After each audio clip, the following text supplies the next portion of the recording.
Jeudi, c'est le match NBA à Paris. Si comme nous vous n'avez pas eu de place, réconfortez-vous en vous disant que votre influenceur préféré qui n'a jamais vu de basket sera sûrement au premier rang en train de bouffer du popcorn. Oh non non, pardon, je m'étais juré de pas jouer le trentenaire aigri et jaloux et que j'allais un peu me réjouir du bonheur des autres. Et merde, les salauds. Plus sérieusement, réjouissons-nous de pouvoir accueillir un tel événement en France, ça ne présage que du bon pour le développement du basket français.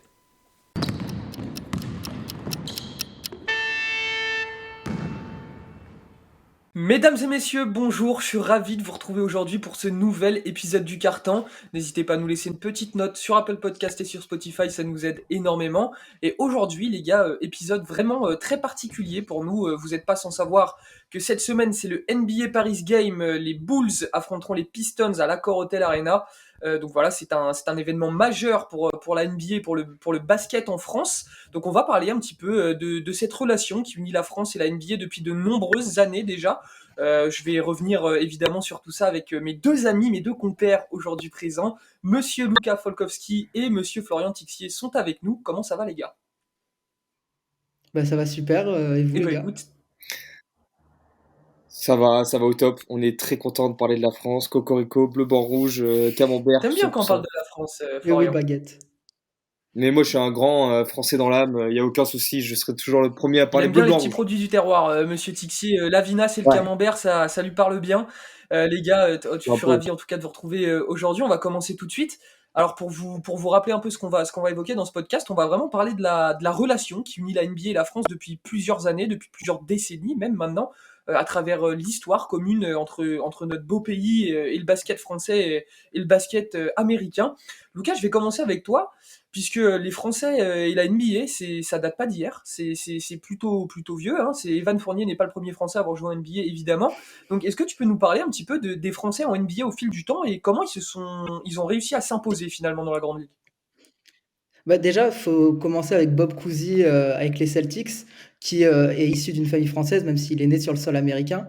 C'est un peu la première touche française qu'on a eue, dans la grande ligue et bah, après c'est, durant les années 80 qu'on a vraiment la France qui commence à s'exporter en NBA. Donc on a eu d'abord Hervé Dubuisson qui, durant la Summer League de 84 a fait des essais qui n'ont pas été concluants. 10 ans plus tard, Antoine Rigaudot a également fait des essais, ça n'a pas été concluant et c'était deux fois pour la même problématique finalement. C'était des joueurs qui étaient très techniques, mais qui physiquement n'étaient pas aptes à évoluer en NBA. Et c'est vraiment avec Tariq Abdul-Wahad dans les années 90, à la fin des années 90, que la France a son premier Français en NBA. C'est vraiment un joueur précurseur, pardon, puisque c'est un joueur très physique, doté de grandes capacités athlétiques, très fort défenseur. Et donc finalement, il a mis à mal le stéréotype C'est ça. européen qu'on avait à ce moment-là. Et derrière, ça a ouvert la voie à Tony Parker, qui a été un joueur majeur pour le développement du basket en France. C'est un joueur qui a excellé, qui a été le meneur titulaire d'une dynastie au début des années 2000. Et il est d'ailleurs sur le toit du monde en 2007 lorsqu'il remporte le titre contre Cleveland et qu'il est élu MVP des finales. Donc, en fait, cela, ça a vraiment derrière permis un développement massif des Français. Entre 2000 et 2010, on compte 14 Français qui se sont présentés à la draft. Entre 2010 et 2020, 17 Français. Donc, et en plus, ce sont des Français qui sont venus d'horizons tous différents. Donc, des joueurs formés en France, comme Batum ou Boris Dio, et des joueurs qui ont été formés dans des universités américaines, telles que Joachim Noah ou Ronny Turiaf. Et donc, avec le fait que les Français excellent en NBA maintenant, c'est vraiment quelque chose de formidable. Et c'est pour ça que les Français sont draftés de plus en plus haut, comme Kylian Hayes en Ouais, 2020. et justement, on parle de Tony Parker très souvent parce que c'est peut-être le meilleur Français qui a évolué en NBA jusqu'à maintenant.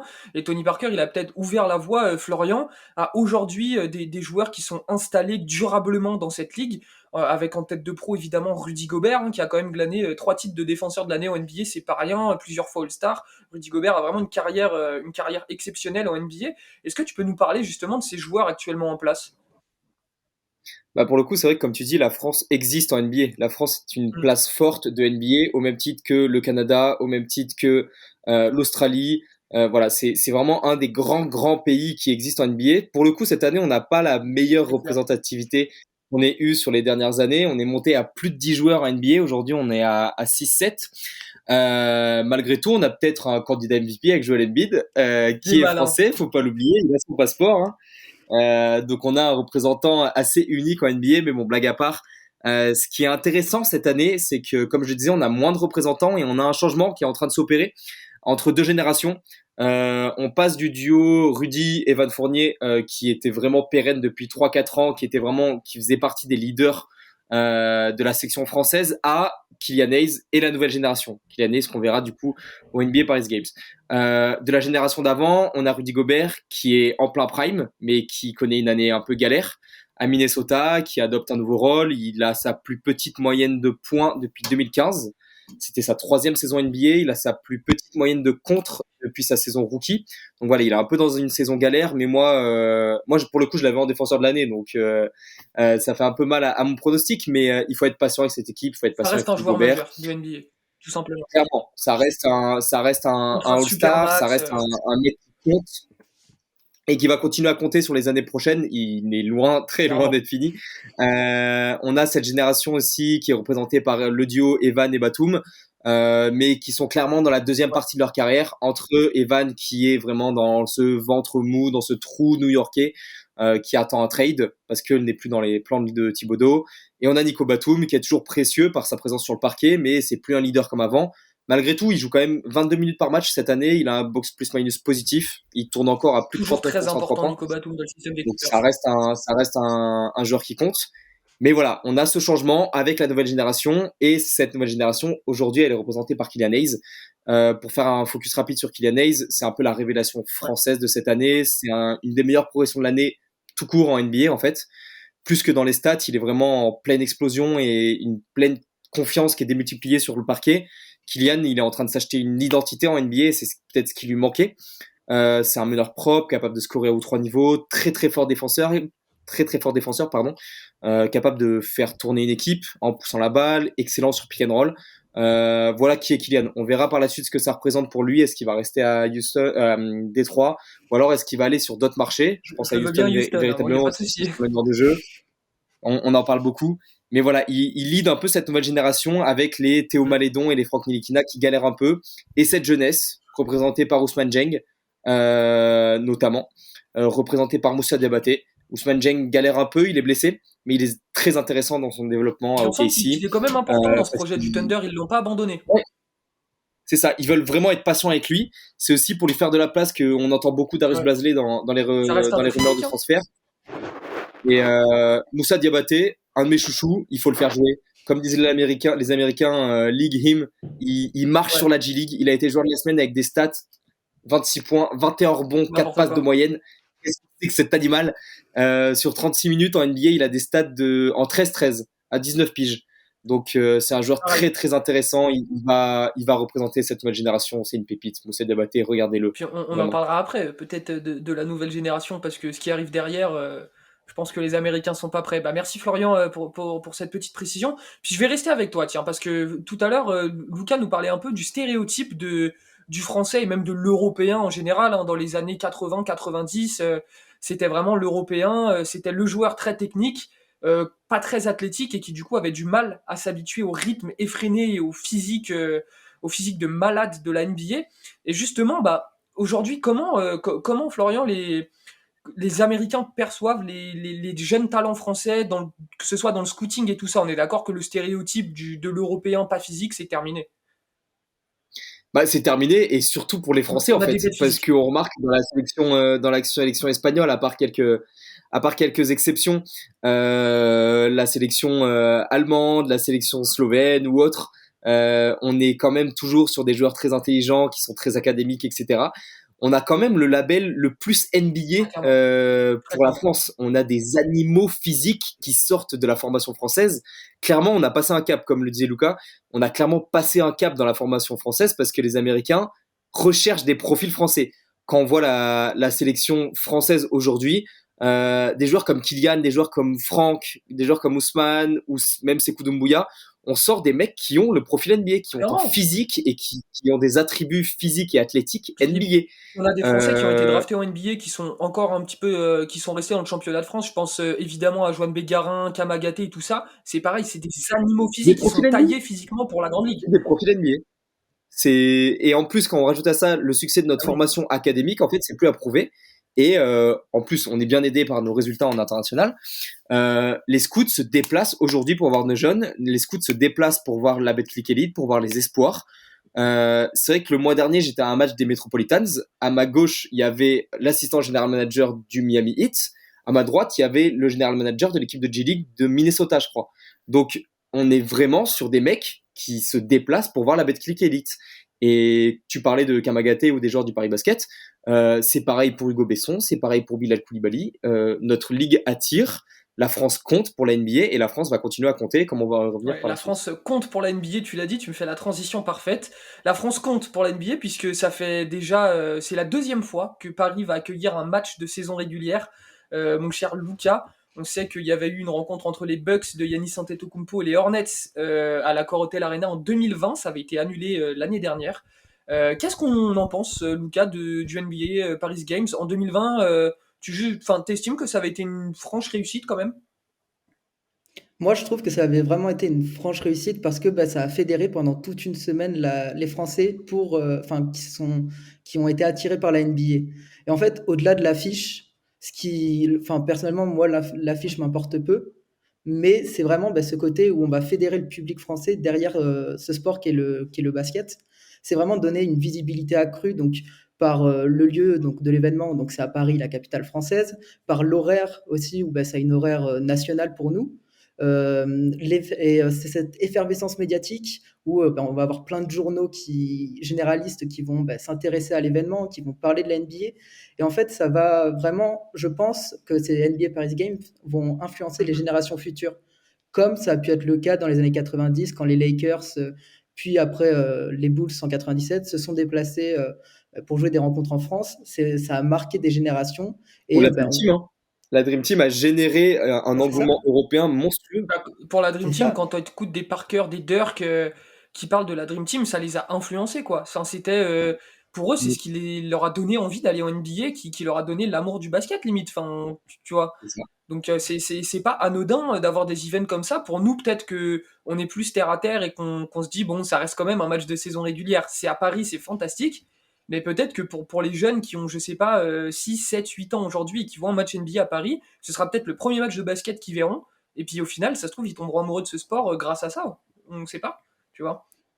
Ouais, puis c'est vraiment se rapprocher du rêve américain, en fait. Il est vraiment physique et plus aussi virtuel.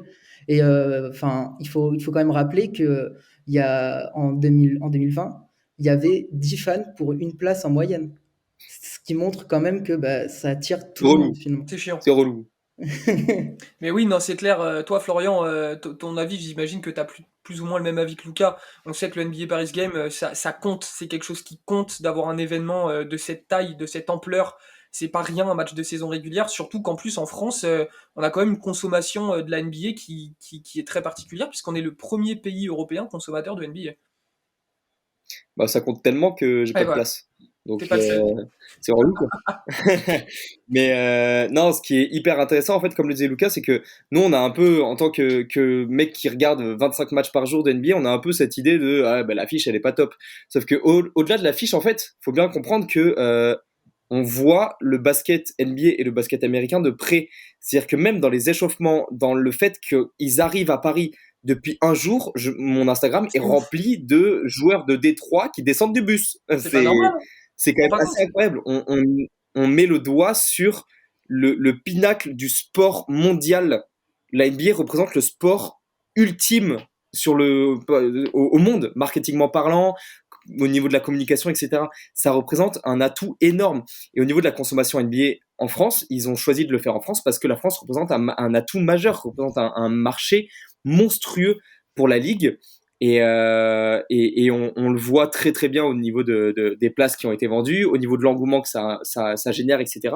Et comme tu le disais, les franchises back là-dessus à mort. C'est-à-dire que même les Chicago Bulls ont créé un compte Instagram Chicago Bulls Paris. Donc c'est pour comprendre que la NBA et même les franchises, les joueurs, etc. Et même pour Kylian qui commence à parler là dans les journaux, ça compte énormément. Il faut vraiment sortir de ce que ce match représente. Ça représente un élément marketing, un élément au niveau du marché français qui est énorme. Et puis il n'y a pas que le match aussi. Luka, il en parlait un petit peu. Il y a de l'event autour. On voit que les joueurs étaient présents au NBA Store à Paris.